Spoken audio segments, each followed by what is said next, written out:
Bismillahirrahmanirrahim. Assalamualaikum warahmatullahi wabarakatuh. Alhamdulillahirabbil alamin. Shalatu wassalamu ala asyrofil anbiya'i wal mursalin wa ala alihi wa sahbihi wa sallim. Asyhadu an la ilaha illallah wa asyhadu anna Muhammadan abduhu wa rasuluhu la nabiyya ba'da. Allahumma sholli ala sayyidina Muhammadin wa ala ali sayyidina Muhammad. Alhamdulillah, segala puji bagi Allah, Rabb semesta alam yang telah memberikan kita kenikmatan luar biasa. Alhamdulillah pagi ini bisa menjalani puasa keberapa Bapak Ibu? 9. Alhamdulillah, tetap dalam kondisi sehat walafiat. Ya. Segala puji bagi Allah. Dan salawat dan salam pada junjungan kita Nabi besar Muhammadin Sallallahu Alaihi Wasallam beserta segenap keluarga, sahabat, para pengikutnya sekalian. Semoga kita menjadi pengikut yang istiqomah di jalan Allah Subhanahu Wa Taala. Amin. Bapak Ibu, saya bergembira pagi hari ini bisa hadir bersama Bapak Ibu untuk sharing. Jadi karena saya di bidang kesehatan, saya diminta untuk sharing tentang hikmah puasa bagi kesehatan. Ya, materi yang saya sampaikan sebetulnya banyak ya.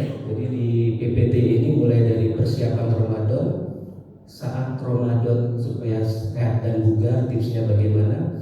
Tapi pagi hari ini kita hanya batasi tentang hikmah puasa bagi kesehatan. Nah, sebelum kita bicara itu Bapak Ibu, judulnya kan bugar dan sehat. Ya, saya nggak bisa ngeliat layar soalnya. Ya. Jadi nanti saya minta tolong nanti next ya, begitu ya. Jadi kita hari ini akan bicara tentang hikmah puasa dan kesehatan.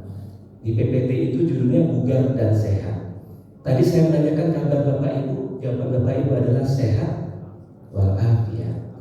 Nah ya, sebelumnya kalau saya tanya, ini next ya, next jawab. Ini konsep tentang kesehatan dulu kita bicara pagi hari ini. Jadi ada sakit, sehat, ada bugar. Nah, bedanya apa? Ya, kalau sakit Bapak Ibu udah pada paham tuh. Ya, kondisi sakit seperti apa? Nah, sekarang ada sehat, ada bugar. Saya tanya, kondisi kita sekarang itu sehat atau bugar? Sehat dan bugar. Nah, kalau saya tanya dulu nih, sehat itu apa Bapak? Nah, paling singkat jawabannya nggak sakit kok. Ya, padahal yang kita sebut kondisi sehat itu kondisi yang lebih kompleks Bapak Ibu. Jadi kalau bahasanya WHO itu Badan Kesehatan Dunia, yang kita sebut sehat itu adalah sejahtera lahir dan batin, ekonomi dan sosial. Nah, panjang kan? Jadi bukan hanya bebas dari penyakit, tapi ada kata berikutnya sejahtera lahir batin, ekonomi dan sosial. Sehat, batin secara fisik sehat, batin belum tentu. Ya. Kalau yang ada di sini saya yakin ya semua sehat lahir dan batin. Ya. Ekonomi, insya Allah. Sosial, insya Allah. Kenapa? Orang yang hadir di masjid ini adalah secara sosial pasti sehat. Ya, berjamaah di masjid ini pasti orangnya sehat secara sosial. Kalau nggak sehat secara sosial, mungkin dia lebih memilih untuk hidup sendiri. Jadi alhamdulillah kategori sehat kita terpenuhi. Mau naik lagi level up, satu tingkat lagi, bugar. Apa itu bugar? Ya, harapannya di sini Bapak Ibu, kita nggak berhenti pada kata sehat saja. Status kita, kesehatan kita tidak berhenti pada kata sehat saja. Kalau bisa kita bugar. Apa itu bugar? Jadi kalau yang pagi ini ikut kajian, nanti siang masih tetap semangat, ya, sampai maghrib tetap semangat, ikut sholat tarawih masih tetap semangat sampai akhirnya tidur, itulah bugar. Ya, tapi kalau misalnya kita nanti jam 10 sudah keliangan Pak, ya, sudah lentok lemes, nah itu bukan bugar. Sehat iya tapi enggak bugar. Ya, jadi bugar itu lebih merujuk pada endurance, ketahanan tubuh kita, stamina, ya, kemampuan tubuh kita untuk selalu produktif, itulah bugar. Ketika kita bangun tidur sampai kita tidur lagi tetap jos. Nah itu kata bugar. Saya tambahin satu lagi Pak. Ini yang nggak ada di sini, yang tadi Bapak jawab, sehat wal afiat.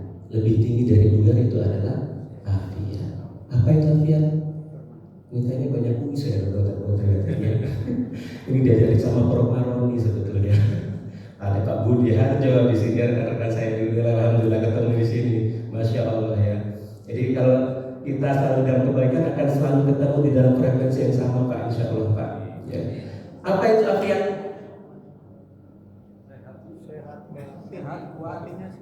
Sehat buat lahir batin sudah kita bahas. Terus punya stamina tetap ngejos sudah kita bahas. Sekarang afiat Pak.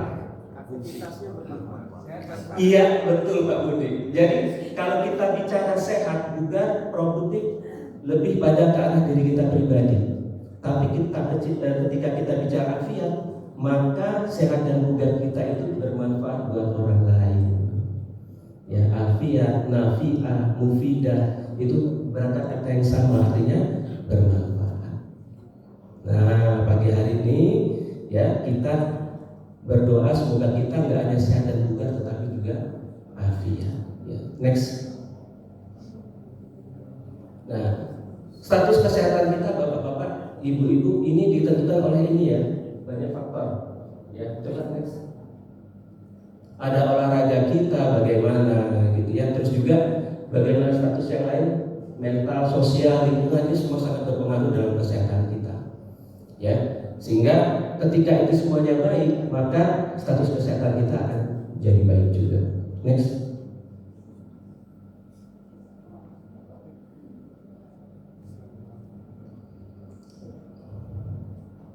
Nah ini sudah Bapak Ibu, udah lewat ya. Tapi nggak apa-apa, kita lihat lagi bagaimana sih persiapan kita untuk menjelang Ramadan. Saya mengajak mengikuti Rasulullah SAW ya. Jadi persiapan Ramadan itu kita mulai kapan Bapak Ibu? Ya, Rajab, betul. Ya, jadi kita mulai dari bulan Rajab. Rasulullah sudah sampaikan ya. Doa kita sudah ya, Allahumma barik lana fi Rajab wa Sya'ban wa balighna Ramadan. Persiapan dimulai dari bulan Rajab. Ya, jadi kalau yang belum terbiasa berpuasa dari Rajab sudah mulai start tuh, ya, untuk mencoba kita menyesuaikan ya kondisi kesehatan kita, perut kita dengan kondisi nanti di bulan Ramadan. Latihan Pak, ya, puasanya, sedekahnya dibanyakin, ibadah-ibadahnya mulai dibanyakin. Itu startnya dari bulan Rajab supaya nggak kaget. Ini masalahnya kadang-kadang Rajab lewat masih dikasih kesempatan lagi kita sebetulnya bulan Sya'ban. Ya. Lewat lagi bulan Sya'ban. Tiba-tiba ya Allah besok sudah Ramadan. Tanpa persiapan. Ya. Jadi sebetulnya sudah diingatkan, sudah dikasih kesempatan Rajab, Sya'ban, ya. Sya'ban kita semakin kencang puasanya, semakin banyak gitu. Ya. Akhirnya persiapan bulan Ramadan. Ya, kalau kita baca di sini kesiapannya istirahat yang cukup, pola makan sehat dan teratur ini sudah kita lakukan. Olahraga yang teratur sudah kita lakukan. Olahraga itu Bapak Ibu seminggu berapa kali kita idealnya? 2. Yang saya tanya yang olahraganya 5 kali seminggu. Ya, Masya Allah Bapak ada ya. Masya Allah ada juga masih. Yang seminggu, yang setiap hari. Belum, oh Masya Allah masih ada juga ya. Seminggu, setiap hari, yang 3 kali dalam seminggu. 3 kali nih minimal. Ya, dong kok nggak nanya 4 kali ya? Ternyata nggak jawab ini, ternyata semuanya 4 kali gitu ya.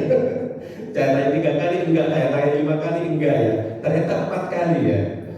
Yang 2 kali seminggu, 1 minggu aja ya gitu ya. Olahraganya karena penuh jadwalnya Senin sampai Jumat, ya udah saya bisa olahraganya cuma 2 kali seminggu. Ada 1 kali seminggu. yang nggak olahraga.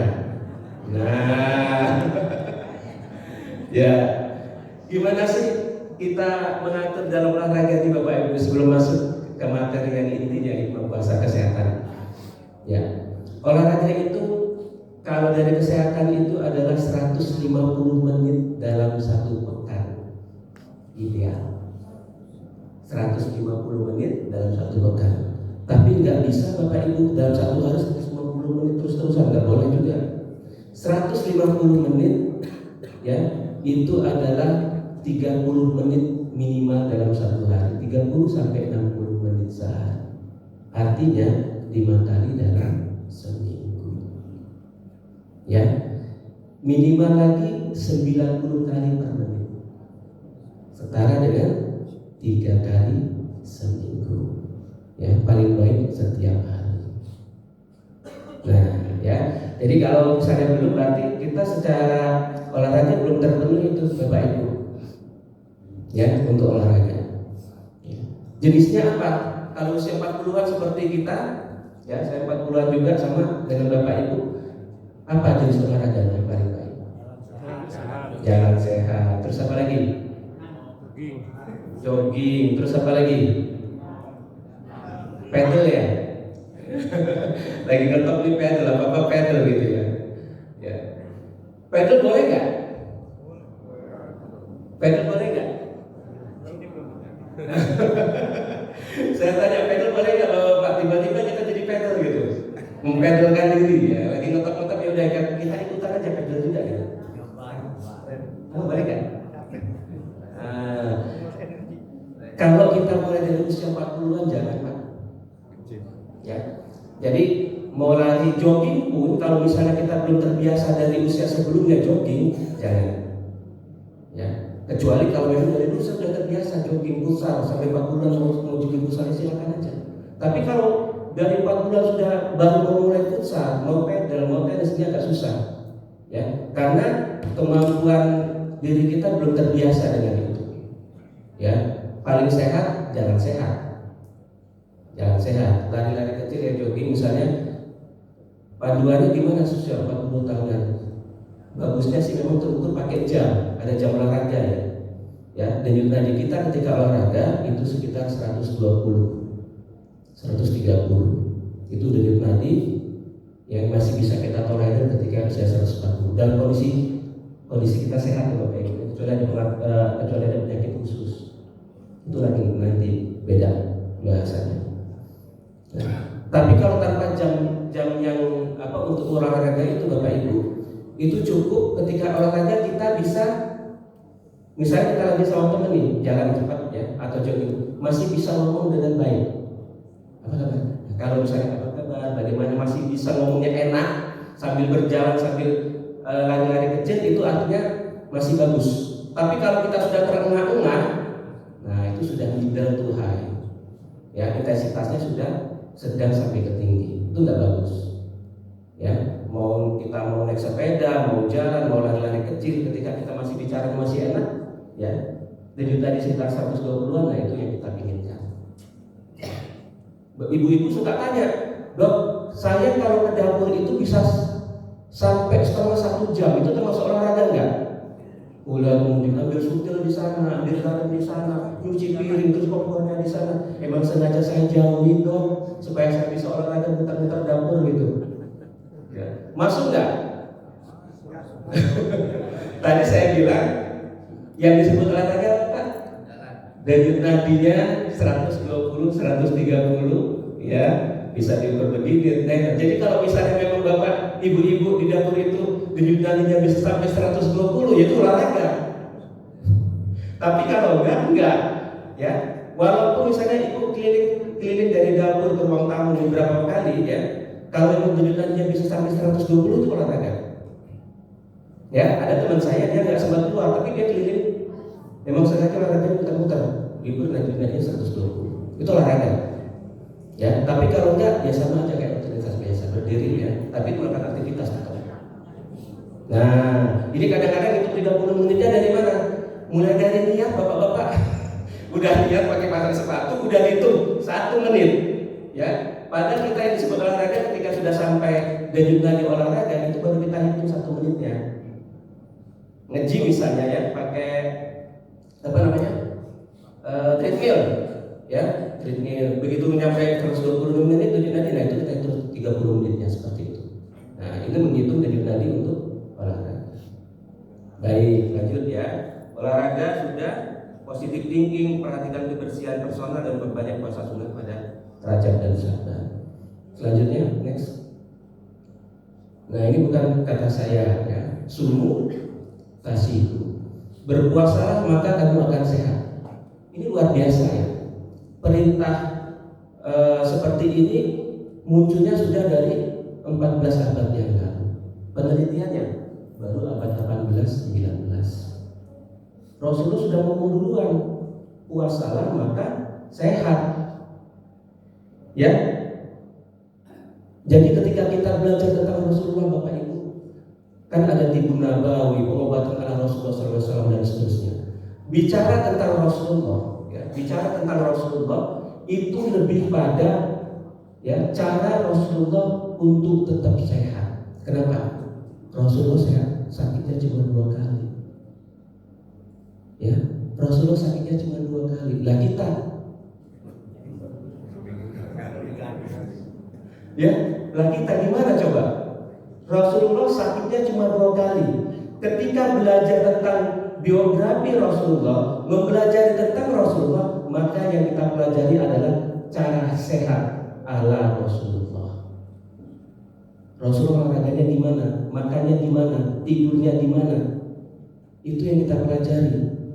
Ya, lebih pada itu daripada untuk pengobatan ala Rasulullah, menurut saya. Ya, bagaimana Rasul tetap sehat? Karena Rasul sakitnya cuma 2 kali, demam dan diracun. Ya, diracun ketika dia makan kambing muda oleh Yahudi, dikasih kurma ajwa 7 butir diminumi, sehat. Ya, yang kedua ketika Rasulullah akan meninggal, pulang dari pemakaman Baqi, pulang panas tinggi. Ya, panasnya 2 kali lebih dari panas kita. Hanya 2 kali Rasulullah sakit. Makanya ketika Rasulullah bilang berpuasa maka kamu sehat, itu ada sesuatu yang besar di situ. Dan menurut penelitian, masya Allah, bahkan orang non Muslim pun itu berpuasa bapak-bapak, ya ibu-ibu, untuk mengambil manfaat kesehatannya saja, tapi nggak mendapatkan pahala. Ya, sekarang ada konsep diet namanya intermittent fasting segala macam. Ya, banyak konsep-konsep. Konsep kita ada juga tentang berpuasa. Ya, puasa Nabi Daud alaihissalam. Itu puasa yang paling seimbang secara kesehatan. Sehari puasa, sehari enggak. Sehari puasa, sehari enggak. Secara kesehatan itu adalah puasa yang paling seimbang. Ya. Mau coba intermittent fasting silakan. Mau coba diet ala Nabi Daud alaihissalam juga bisa. Ya. Kita banyak yang influencer yang bilang tentang intermittent fasting. Ya, coba cari influencer yang dia dietnya ala Nabi Daud alaihissalam.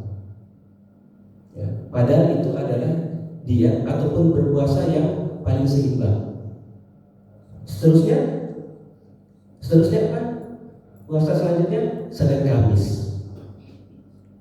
Ya, Senin Kamis masih belum bisa juga. Dikasih lagi kesempatan berpuasa Ayamul Bid. Sebulan cuma minta 3 kali Bapak Ibu. Sebulan cuma minta 3 kali. Itu untuk apa? Menjaga kesehatan kita, menjaga keseimbangan kita antara makan proses buang racun dengan kita mengistirahatkan organ-organ kita dengan cara berpuasa 3 kali dalam 1 bulan. Nggak bisa juga. Ini yang terakhir. Ya, minta hanya 1 bulan dalam 1 tahun Bapak Ibu. Buat siapa? Jadi kalau kita bilang bahwa puasa Ramadan itu adalah beban, salah. Justru ini adalah cara Allah untuk mengingatkan supaya badan kita tetap sehat, supaya kita bisa menyeimbangkan. Ya, jadi Islam itu selalu mengajak kita untuk menyeimbangkan kehidupan kita. Diajari seimbang yang paling ideal, puasa Nabi Daud alaihissalam, soalnya puasa sehari enggak. Masih belum bisa juga, seminggu cuma minta 2 kali, 2 hari, Senin dan Kamis. Masih belum bisa juga, sebulan minta 3 hari. Ayamul Bid, masih belum bisa juga. Ini yang terakhir. puasa Ramadan. Kalau ini tidak kita lakukan, bablaslah kita, hidup kita menjadi sangat tidak seimbang. Kenapa? Ini akan kita bahas hari ini. Next. Ini coba saya rangkum ada 8 manfaat. Selain ini masih ada lagi ya. Belum saya tambahkan lagi tentang imunitas dan seterusnya, belum saya tambahkan lagi. Saya mengajak Bapak Ibu untuk berhitung. Tadi saya bilang seimbang. Seimbangnya di mana sih, Dok? Manfaatnya apa sih puasa Ramadan? Ya. Bapak Ibu, kita menyelesaikan proses pencernaan itu 8 jam. Ya, ingat ya, 8 jam. Masuk dari mulut sampai dia keluar prosesnya 8 jam. Ya. Saya hitung, mengajak Bapak Ibu berhitung beban pencernaan kita, beban pengeluaran kita, sistem pengeluaran kita, beban metabolisme tubuh kita ketika kita tidak berpuasa. Jam 7 kita sarapan Bapak Ibu. Anggap aja semuanya sama ya, jam 7. Kalau ditambah 8 jam selesai jam berapa? 7 ditambah 8 jam 3 sore. Bapak-bapak nunggu nggak jam 3 sore baru makan? Enggak kan? Ibu-ibu juga sama. Kita makan jam 12. Berarti dari jam 12 sampai jam 3 ada pembebanan lebih. Kan kita belum selesai. Belum selesai kita udah makan lagi jam 12. Dari 12 sampai jam 3 berarti belum tentu beban organ pencernaannya. Ya, jam 12 sampai jam 8 malam. Ya, kita makan jam 8 ya? Enggak. Rata-rata makan jam 7 ya Bapak Ibu ya. Sudah ada 1 jam. Ada yang sebelum maghrib. Yang paling baik sebelum maghrib sebetulnya. Ya. Jadi ada yang makan sekitar jam setengah 6. Berarti dari jam setengah 6 sampai jam 8 ada 2 jam. Sehari 5 jam. 4 sampai 5 jam pembebanan untuk organ pencernaan kita. Bapak Ibu makanya 3 kali sehari dan hanya enggak kan? Ya kan? Itu yang wajibnya kan Pak ya? Iya kan? 3 kali sehari itu kan cuma yang wajibnya. Jam 9, jam 10 ada tukang somai lewat dipanggil. Ya, ibu-ibu sambil di dapur sambil ngunyah ya, masak sambil makan. Iya enggak? Alasannya cicip makanan, cicip kok banyak gitu ya. Ibu, bapak-bapak juga suka iseng misalnya ya. Kayaknya baunya harum. Balik lagi ke dapur, ambil gorengan, ya tempe goreng, ambil apa, nyicip sayur, sop segala macam. Nah itu saya ya Pak. Suka gitu ya. Jadi ke dapur ngeliat apa sih yang dimasak sama istri gitu. Ya makan gitu ya. Jam 9 jam 10 udah makan lagi, jam 11 udah makan lagi. Cukup nggak? Enggak. Jam habis asar ya lapar, ya tukang bakso orang lewat, panggil makan. Itu yang kita jalani selama 11 bulan Bapak Ibu.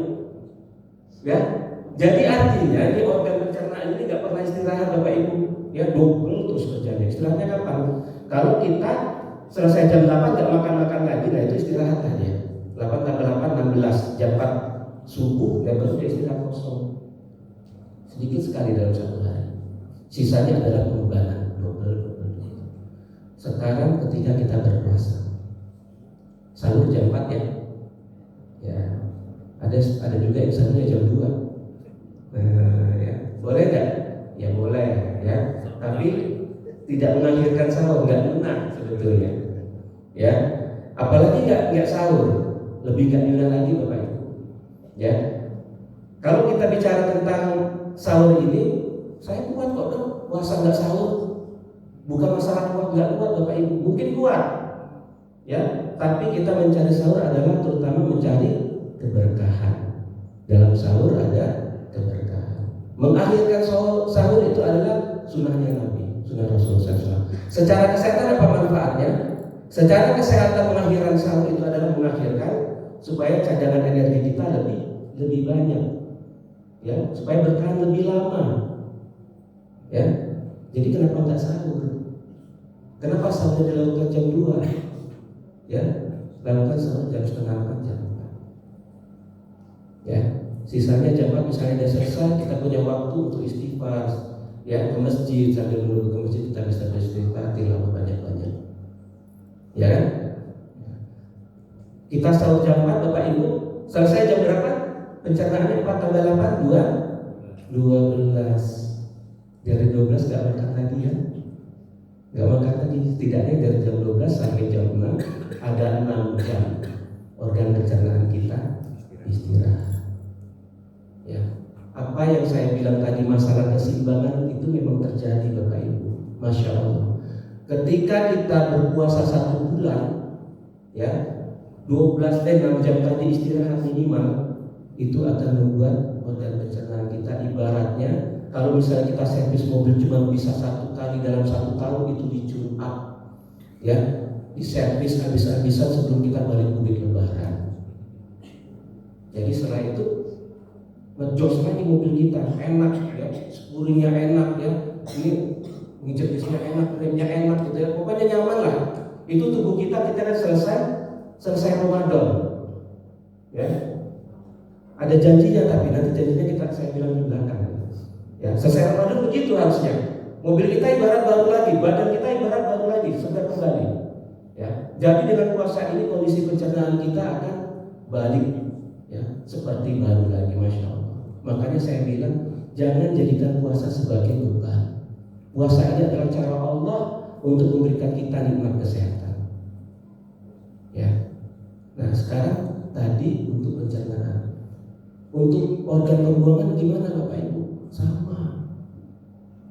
Ya. Pembuangan namanya detoksikasi, proses pembuangan racun di dalam tubuh kita ketika kita berpuasa itu menjadi lebih baik. Ya. Apa aja organ pembuangan? Hepat, hati, terus apalagi ginjal untuk urin, ya, air kencing, apalagi paru-paru membuang CO2, apalagi kulit untuk membuang keringat. Itu organ-organ yang bertanggung jawab untuk pembuangan racun di dalam tubuh kita. Semuanya ketika kita berpuasa itu kerjanya menjadi lebih baik. Masya Allah. Ya, jadi ingin memelihara kesehatan hati kita gimana dong? Puasa. Ginjal kita gimana dong caranya? Puasa. Ya, udah dapat 2 tuh. Ya. Terus selanjutnya apa? Selanjutnya adalah puasa membersihkan racun sudah. Puasa itu bisa meningkatkan ketajaman pikiran. Harusnya Bapak Ibu ya, harusnya begitu. Tapi ternyata jam 10 kita udah ngantuk tuh. Dokternya bohong gitu ya. Bilang bisa supaya cerdas, supaya konsentrasi meningkat. Jam 10 sudah ngantuk gitu. Kalau jam 10-nya udah ngantuk ibu-ibu, berarti pola konsumsinya salah Bu. Ya Pak ya. Berarti pola makan kita salah. Ya, kalau kita nggak bugar saat berpuasa, artinya pola makan kita salah ketika kita berpuasa. Sahurnya salah. Ya, berbukanya salah gitu. Ada sesuatu yang salah yang kita makan, ya. Nah, harusnya ketika kita berpuasa apa? Ya, manfaatnya adalah kita semakin tinggi konsentrasinya. Kalau nggak percaya, Bapak bisa baca biasanya hari biasa baca Qurannya lebih sedikit dibandingkan saat kita berpuasa. Lebih enak kan baca Quran saat puasa? Ya, mahasiswa juga harusnya lebih intens kuliahnya ketika berpuasa. Kenyataannya kadang-kadang enggak. Ya, kenapa? Karena salah. Lagi mana kalau dia sahurnya makan mie? Ya, udah mie nggak pakai telur lagi, mana proteinnya coba? Ya, udah mie pakai nasi pula, nah kan, double karbo. Ya, makan mie-nya semangat ya, wah semangat gitu ya. Kenapa? Karena karbohidrat semua yang dimakan. 2 jam selesai. Ya, 2 jam selesai tinggal ngantuk. Habis itu tidur. Ya. Bangun jam 8, kuliah jam 7 lewat. Ya, ditanya kenapa ketiduran dong, gitu ya. Ya Allah, kamu ngapain gitu ya? Sampai ketiduran ya.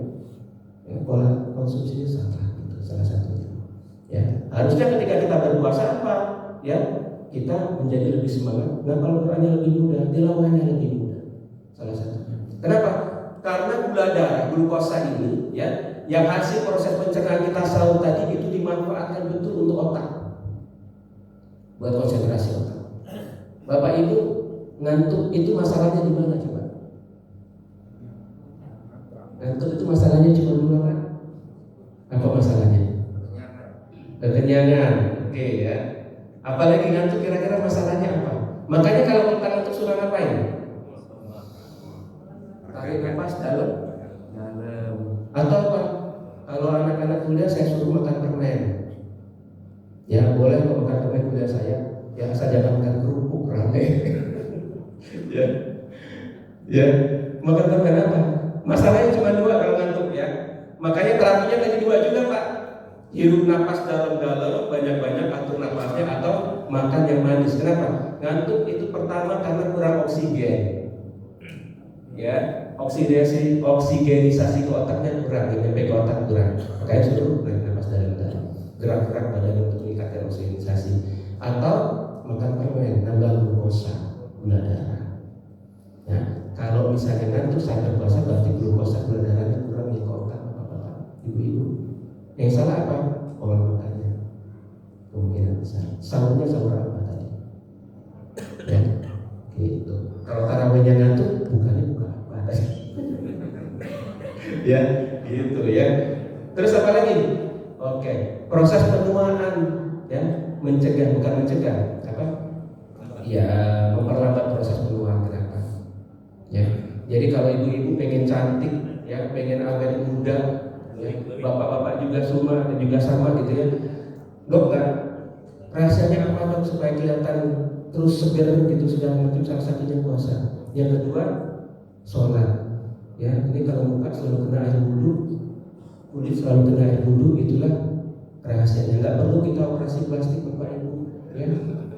Nggak perlu ke Korea Selatan sana mau operasi plastik.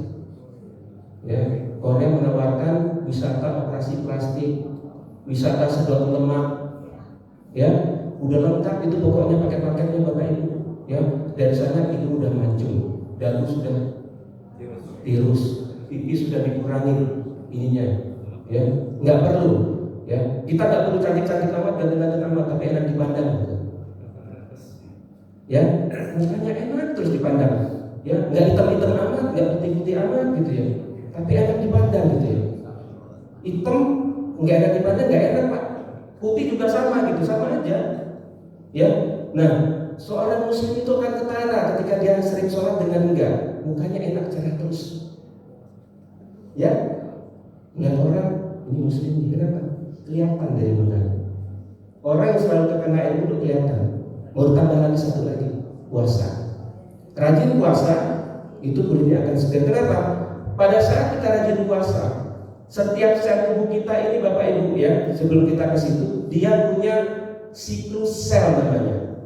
Setiap sel ini dia akan tumbuh, hidup dan mati dengan sendirinya. Dan itu berlangsung terus-menerus. Kulit juga sama. Kulit ini ada 7 lapis ya. Dia dari bawah tumbuh ke atas mengelupas. Ini yang sini lagi sel yang baru akan tumbuh ke atas mengelupas, tumbuh ke atas mengelupas. Ketika kita berpuasa ini prosesnya baik sekali. Makanya kulitnya nggak sempat kelihatan kusam karena melupas ganti yang baru kelihatan segar. Melupas ganti yang baru kelihatan segar.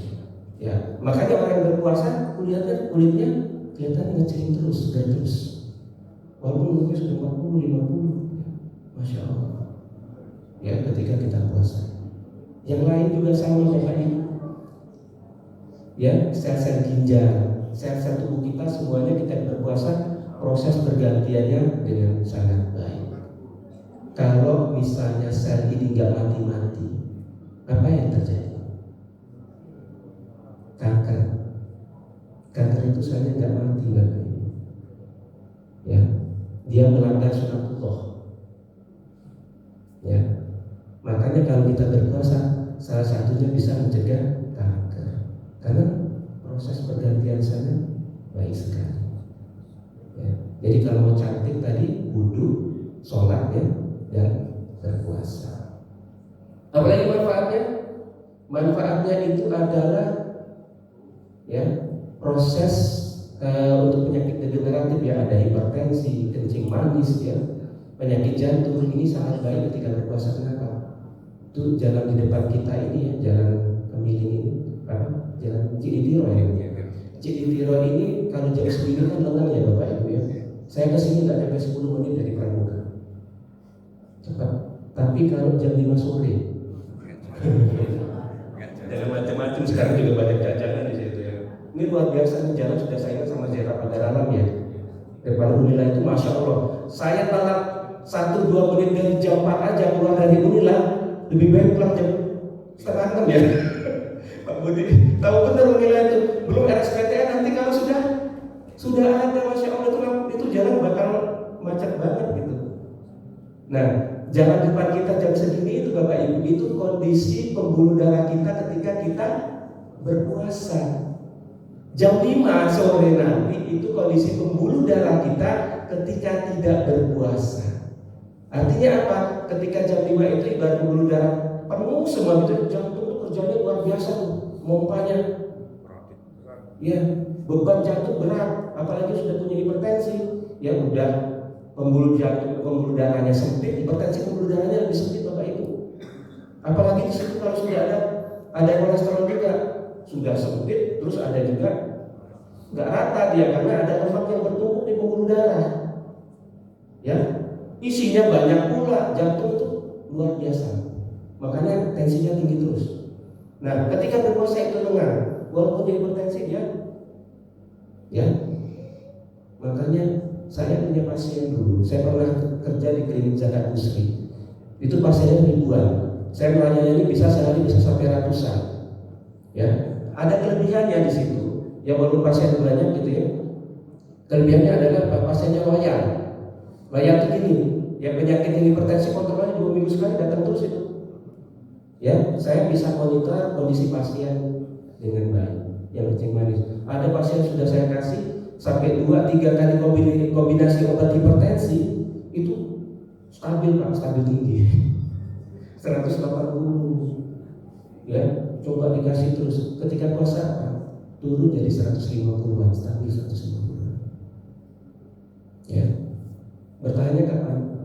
Sebulan Bapak Ibu. Begitu selesai puasa Lebaran naik lagi. Ya, bahkan penyakit-penyakit yang nggak muncul itu sebenarnya pas satu Lebaran bisa muncul lagi. Kenapa? Ya Lebaran kan bebas kita. Gitu ya. Ya selama ini ditunda-tunda Lebaran bebas gitu. Nah ini puasa-puasanya nggak jalan ya, nggak terbawa gitu. Ya puasa selesai lah gitu puasa. Lebaran lain masalah gitu. Nah ini jangan sampai kayak gitu Bapak Ibu. Ya kebiasaan yang baik yang sudah ada di puasa ini kita bawa terus ya. Kita bawa terus. Jadi kita niatkan nanti puasa, dan puasa sudah dapat nikmat kesehatan. Selanjutnya kita coba untuk berpuasa seperti saya bilang tadi, minimal ayam mungkin Senin Kamis. Puasa Daud ini rata-rata mungkin kebanyakan orang nggak bisa ya. Ya. Kalau bisa itu Masya Allah, itu puasa yang paling ideal, yang paling seimbang. Puasa Daud. Ya. DM juga sama Bapak Ibu, kencing manis. Ketika puasa stabil gula darahnya, tapi begitu selesai Lebaran naik lagi. Ya, oke lanjut. Aliran darah sudah, kondisi pencernaan sudah. Kemungkinan kegemukan. Nah ini juga di rahasia diet. Saya tadi bilang sudah diet puasa. Puasa yang baik Bapak Ibu ya, itu bisa mengurangi berat badan kita antara 3-4 kilo. Ya, 3-4 kilo. Dokter bohong lagi deh. Saya puasa bukan turun 3-4 kilo, nambah 1-2 kilo. Nah, Masya Allah. Gua yang disalahin gitu Bapak Ibu ya, saya yang disalahin gitu ya, ngasih materi puasa dokter nggak bener. Gimana hikmah puasanya untuk menurunkan obesitas? Ya, jangan saya yang disalahin Bapak Ibu. Ya, puasa kita lakukan dengan baik itu bisa turun 3-4 kilo. Itu ada data saintisnya, ada data jurnalnya, ada data penelitiannya. Kalau nggak tercapai berarti kembali lagi pola konsumsinya yang salah. Ya, jadi kita lewat di jalan Cilitiro ini itu banyak jajanan, ada kolak, beli kolak, ada pempek, beli pempek, semuanya dibeli. Ya, begitu buka udah diantri itu, urutan pertama ini, urutan kedua ini, urutan ketiga ini, habis tarawih ini makan ini. Ya gimana coba?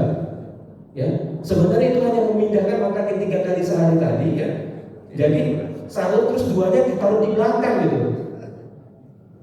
Ya gimana mau memperoleh nikmat ya, hikmat kesehatan secara untuk menurunkan obesitas? Nggak bisa Bapak Ibu. Ya, berarti pola konsumsi kita yang perlu kita perbaiki. Gitu ya. Yang terakhir ya, pas jam 6 ini Pak Ayat tadi bilang saya jam 6 selesai gitu. Ini belum gitu. Yang terakhir, puasa bisa menjaga dari ya penyakit-penyakit kejiwaan ini yang paling penting. Ya. Contohnya psikosomatis, penyakit gastritis. Ini paling sering sakit lambung Bapak Ibu. Penyebab sakit lambung kita, penyakit mah itu apa? Yang paling banyak? Psikis. Oke, satu lagi pola makan. Ya, pola makan. Jadi pola makan ini yang pertama, pola makan harusnya jam 7, jam 12, jam 7. Kita kerja kadang-kadang lewat jam 1, jam 2 baru makan. Ya, otak nggak peduli Bapak Ibu. Dia ingat jam 12, ya, jam 12 otak itu mengingat. Otak ini luar biasa ya. Dia mengingat semua rutinitas kita dan sudah menetapkan pola-pola yang sesuai dengan rutinitas kita itu. Jam 12 kita biasanya makan, maka otak akan memerintahkan, asam lambung lu keluarin deh. Ya. Asam lambungnya tolong dikeluarkan tuh. Lambung tolong dikeluarkan asam lambungnya untuk ukuran mencerna 1 porsi nasi. Ya, dengan halus biasanya seperti ini. Dikeluarin tetap. Ya, terus memerintahkan air liur. Jam 12 itu udah keluarnya air liur, apalagi kalau kita lewat warung Padang. Ya, itu nggak kita rencanakan Bapak Ibu, keluar dengan sendirinya. Kenapa? Karena otak yang merintahin. Ya, ketika jam 12 nggak ketemu makanan, tetap itu. Ya, jam 12 nggak ketemu makanan, asam lambung tetap dikeluarkan karena nggak ada makanan yang akan dicerna. Ya, maka dia akan mengganggu lambung kita. Lama kelamaan jadi penyakit mah. Coba kalau kita puasa makannya rutin ya, jam 4, jam 6, jam 4, jam 6 selama sebulan, itu bisa menjadi terapi penyakit mah. Ditambah lagi manfaatnya secara psikis, kita juga dengan puasa lebih terkendali. Jadi 2 sebab utama penyakit mah itu bisa terhandle dengan puasa. Makanya orang dengan penyakit mah yang biasa, yang ringan itu bisa. Tapi ada perjanjiannya, untuk yang sudah kronis itu malah tidak dianjurkan puasa. Yang sudah ada luka, yang sudah ada luka, yang sudah ada ulkus, itu tidak boleh berpuasa. Apalagi kalau sudah ada perdarahan, itu justru diharamkan untuk berpuasa. Tahunya dari mana? Bukan dari diri kita sendiri ya Bapak Ibu. Oh, saya kayaknya ada ulkus yang saya tidak mau puasa gitu. Ya enggak gitu ya. Jadi itu hasil konsultasi dengan dokter tentunya. Yang menentukan puasa atau enggak puasa secara medis, dokter. Bisa sanggup atau enggak, dokter. Bukan dengan asumsi kita sendiri. Ya. Baik, itu saja yang bisa saya sampaikan ya untuk imbau puasa bagi kesehatan pada pagi hari ini. Semoga saya